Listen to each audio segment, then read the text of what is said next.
next, Mr. Dunbar. Thank you, Madam Chair. I have a couple of questions. So, Ms. Hanson, in your testimony, you made an accusation that the clerk was lying during the April, I'm sorry, I guess it was the May runoff election. Can you elaborate in what way was the clerk lying? I was lied to.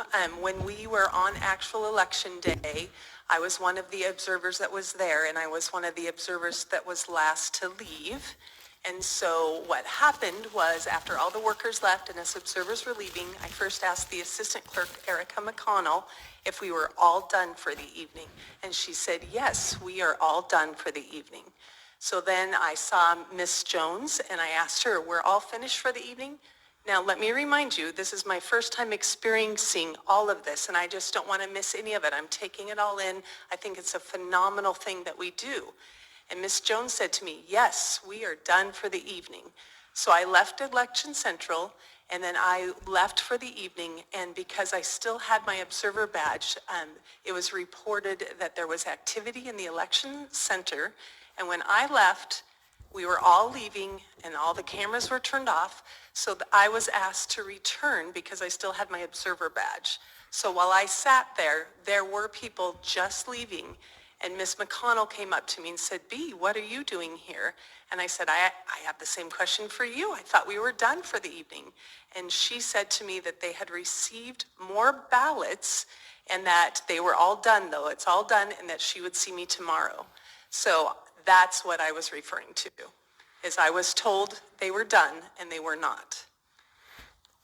Madam Chair, can I have two follow-ups here? Go ahead, Mr. Dunbar. One, I believe those issues were addressed in the clerk's report about the election. I was wondering if the clerk could refresh us on that incident.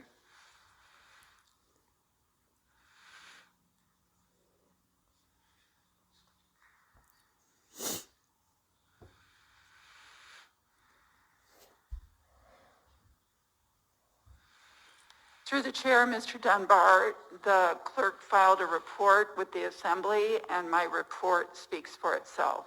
Okay. Thank you, Madam Chair. Ms. Hanson, you've read the clerk's report and the... I did. There were I was told we do challenges when we have concerns. So the next morning I did present a challenge, and there were several of them. For instance, having all the video surveillance on all the time, that protects the workers, that protects the clerk's office and the voters. That had been turned off. There was activity in the building, and I did read her report, but some of my words were twisted in her response. Twisted how, Ms. Hanson? So one of the things I witnessed that evening, Mr. Dunbar, was there was a box left on top of the voting box outside the front door, and I recognized the box as one of them from the election center. And a woman walked around the building, picked up that box, and then walked around the other side of the building. Of course, I didn't know if I was alone in the parking lot, if it was safe to chase. And the twisting in the clerk's response was that she was not responsible for boxes that homeless people leave on there. And I, in my challenge, never said the woman was homeless, and I said she picked up the box, didn't leave the box there. The notion that B. Hanson is not qualified certainly has been disproven. It's been commented on here.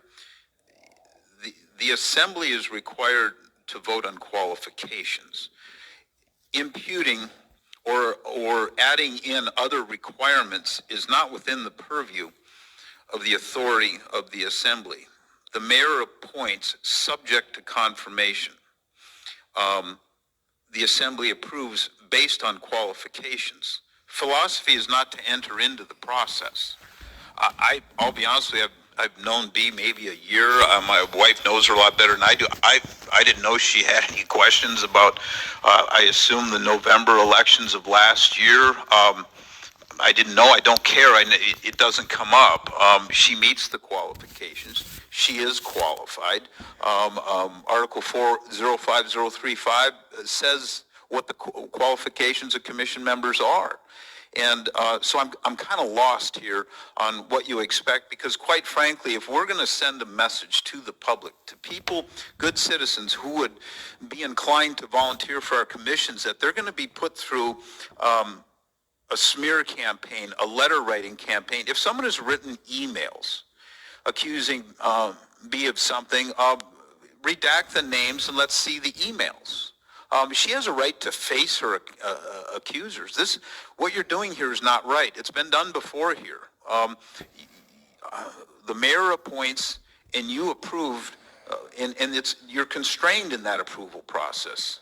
You can't imply, and if you vote against her, quite frankly, I expect to hear the reasons why you don't approve her.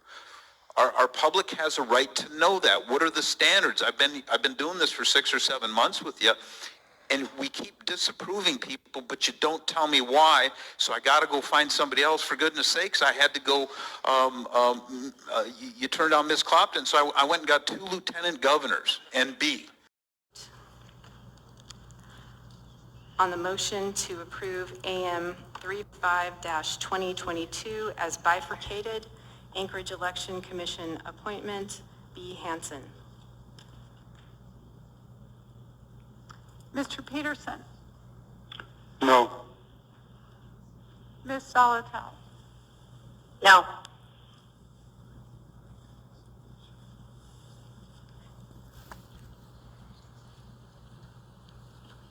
The motion fails 4-7.